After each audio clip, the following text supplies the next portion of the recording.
भाजी खाण्याची इच्छा नसेल ना, काहीच किती पण भारी बनवली तरी खाऊ नाही वाटत. पण ही अशी एक डिश आहे, चटणी, की ती कोणती पण भाजी असते त्यासोबत आपण खायला घेतोच.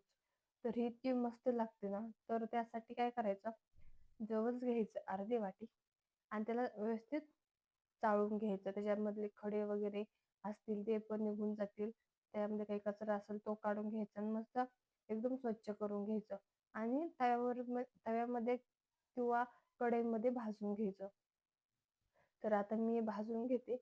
फक्त लक्ष द्यायचं नीट कारण की हे खूप उडतं हातावर त्याच्यावरती ते येऊ नये. त्यामुळे जराशी लांब राहून हे काम करायचं आणि थोडं असं उडायला लागलं ना तडतड तर वरून थोडंसं झाकण ठेवायचं आडवं म्हणजे काय होणार जास्त सांडणार नाही.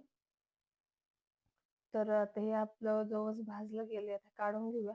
तुम्ही बघू शकता काढून घेतले. साईडला पण खूप असं उठले कारण की एका हातामध्ये कॅमेरा असल्यामुळे ना ते असं जमत नाही की हाताने करायला. हे बघू शकता किती मस्त भाजलं गेलंय आणि असंच ना भाजून खायला पण एकदम मस्त लागतं आणि वास तर इतका सुंदर येतोय ह्याचा आणि चटणी केल्यावर वास एकदमच मस्त येतो. आता हे थंड झाले. आता मिक्सर जारमध्ये टाकून घेतलं आणि त्याच्यामध्ये लसूण टाकायचा आणि लाल तिखट 1 चमचा आणि मीठ 1 ते अर्धा चमचा. तुम्हाला जर जास्त तिखट हवं असेल तर जास्त पण टाकू शकता. आणि आता याला मस्त बारीक वाटून घ्यायचं. ह्याच्यामध्ये दुसरं काही जात नाही. जर तुम्हाला जास्त म्हणजे काही केलेलं लसूण खूप आवडतो चटणीत, तर तुम्ही खूप सारा लसूण टाकू शकता. कमी खायचं असेल तर कमी पण टाकू शकता. ती चटणी आपली वाटून रेडी आहे.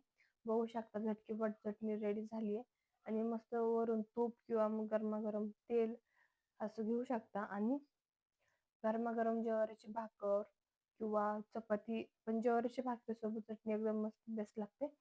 तर हे बघा आपली मस्त अशी लवकर होणारी चटणी रेडी झाली. तर तुम्हाला हा व्हिडिओ कसा वाटला कमेंटमध्ये सांगायला विसरू नका. चला तर मग भेटूया नेक्स्ट व्हिडिओमध्ये. तोपर्यंत बाय.